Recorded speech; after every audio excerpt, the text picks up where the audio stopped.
unique, awesome people. Sorry it's taken me so long to post. I've been trying to find my way in life. So in this video, I'd like to talk to you about how to ask the right questions. I did another video about how to control your lust. It's the same concept. I just want this video to be what questions to ask, because if you don't ask questions, you are not going to find yourself in a satisfying situation. In order to have long, lasting, meaningful, deep-rooted loves and connections with multiple partners, you have to begin with the right map. And if you are looking for people who excite you because of materialistic desires or physical attributes, and you're not thinking about anything else, you are going to end up very disappointed time and time and time again. But if you can configure your questions, you might have a lot more luck connecting with the right kind of people who are going to be there to support you through your life decisions and inevitably build those deep-rooted, amazing bonds which lead to really great sex. Because people who support us are the ones who fulfill us on the deepest levels. So how are you going to figure out what are the right questions for you? Because the questions that I need to ask somebody are going to look very different than the questions that you need to ask somebody. So listening to people give you advice and friends and loved ones' opinions about relationships can really derail you. That's something to embed in your soul. You can tell them a little bit and ask their opinion, but you got to recognize that if you're listening to someone else's advice, you're probably going to be taking a path focused on the questions they should be asking someone instead of the questions you should be asking someone. So what kind of questions am I talking about here? I'm going to use myself as an example, right? Okay, so I guess your first question might be am I trucking yet? No, I'm not trucking yet, but I have been in the hot pursuit of breaking into the commercial trucking industry now for almost 2 years. It'll be two years in May. I've had my license in the midst of this huge shortage that the media is advertising, and I still only have 6 weeks out, OTR, just over the road, stateside, back not this summer but the summer before.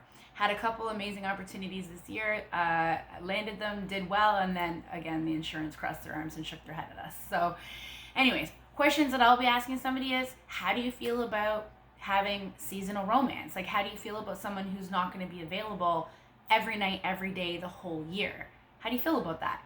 And if that person gives me an answer oh, I don't care, or it doesn't matter, that's also a red flag for me. I've learned in life, it's I want to be around people who are excited about the things that are the core elements of my life. I don't want them to just tolerate it, right?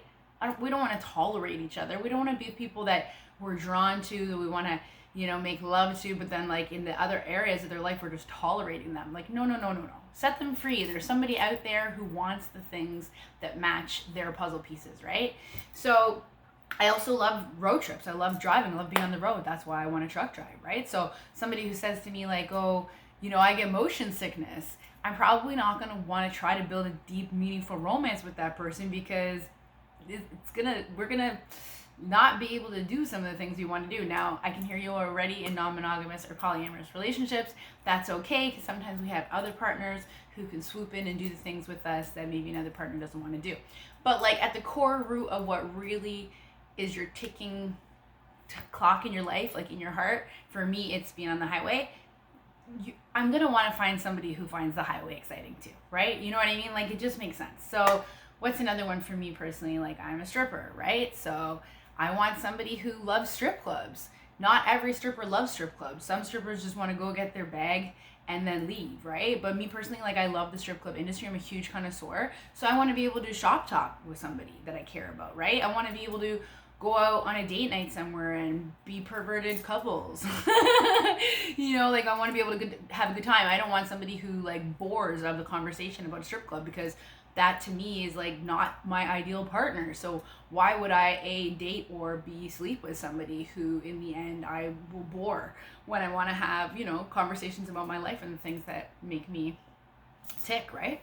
So these questions are all going to be really unique for all of us. You got to think about it. I could give you endless examples right now, but I think, we all know deep down inside, the things that we're really longing to share with loved ones.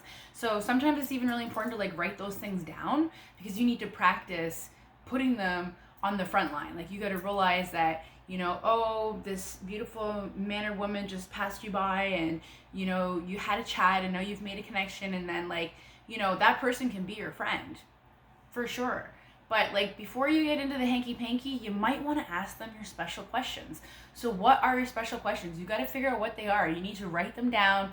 You need to know what they are. You need to be a skilled presenter of your questions, because this is how you find the people that thrill your soul in and outside of the bedroom. For me personally, I know that I don't want to share time, for example, with people who love having pets.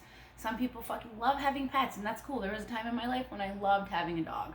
But like, I just don't want that in my life now. So people who are yearning to have pets, like, might not be the kind of people I want to build a future with, right? It's not to say there's anything wrong with those people. They could be my friends.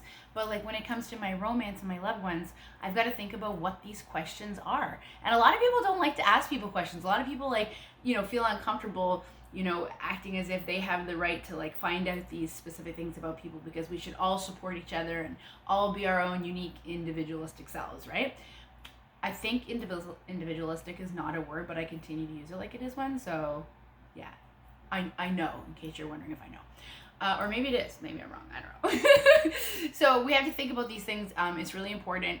And talk to people close to you about the things that you care about, so you can kind of say them out loud and think about them, and have someone who knows you well kind of like ask you questions.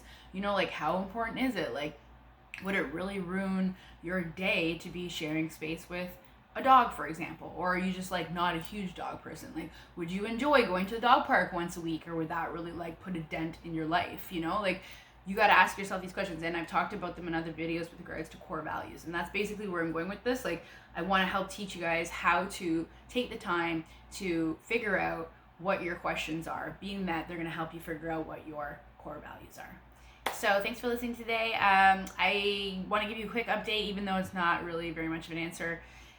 Basically, I've decided I'm going to commit about a year to the stripping industry and set my truck driving goals to the side for now, because I have an investment property opportunity with my daughter, which is super exciting.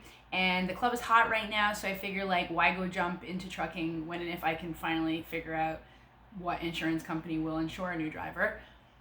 I just want to like get it while it's hot, because the stripping industry over the past 25 years has kind of like went like this many times. And I realize it's kind of been doing this for quite some time since the pandemic, surprisingly. So like, I just want to avail of this opportunity while I have it, and just stop hurting my soul. My most recent opportunity was out of Winnipeg, and they had told me that the Canadian government was giving them a grant to train and hire 90 new drivers. Well, obviously this is the government saying, hey, there's a huge shortage and there's something we need to do about it, right? Wrong, because after 3 months of communicating with them, I come to find out, no, they're not taking already licensed drivers. They're only taking people who are interested in getting licensed. So somewhere down the line, there's been a huge miss where like they think we need to turn out licensed drivers, when really there's dozens and dozens and probably hundreds of licensed drivers across the country who are in the same situation as me, where they can't find a carrier to employ them because none of the insurance companies are willing to take on new drivers. So I firmly believe I've actually figured out what the carriers need to do. So if anybody is still watching this in the trucking community, please pass this idea around. I think every trucking carrier just needs to go online, find a training template, print it up, show the insurance company, obviously have a co-driver to go out with the new driver to train them specifically for that company, even though they've had in-school training to get their license and be certified to go trucking, but additionally offer training within the company. And a lot of companies are like, oh, we just don't train new drivers. Well, it's as simple as printing off a template and showing that to your insurance company, as far as I can tell.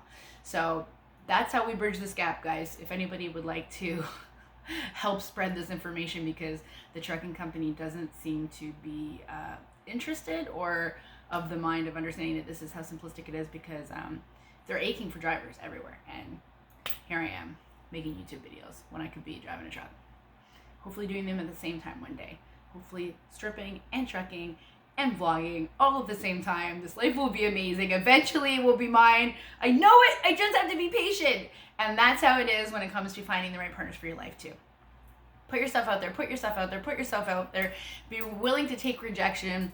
Don't get distracted by monogamous partners who don't want you to be who you are, and find the people that are truly meant for you at that timing in the perfect way in your life. And that's how I feel about the hot pursuit of my career ambitions, as well as any potential loves in my future. So let me know in the comments below if this resonates with any of you, if you have any other suggestions or ideas regarding like what the special questions are to be asking people. Because as a community, I think sharing minds will, provide us obviously more opportunity for success than just myself here. So thank you for watching. If you haven't already subscribed to my channel, I would really appreciate you doing so. You have to log in with your Gmail if you haven't already done that, and like it if you like the video, and have a lovely day. Thanks for watching. Bye.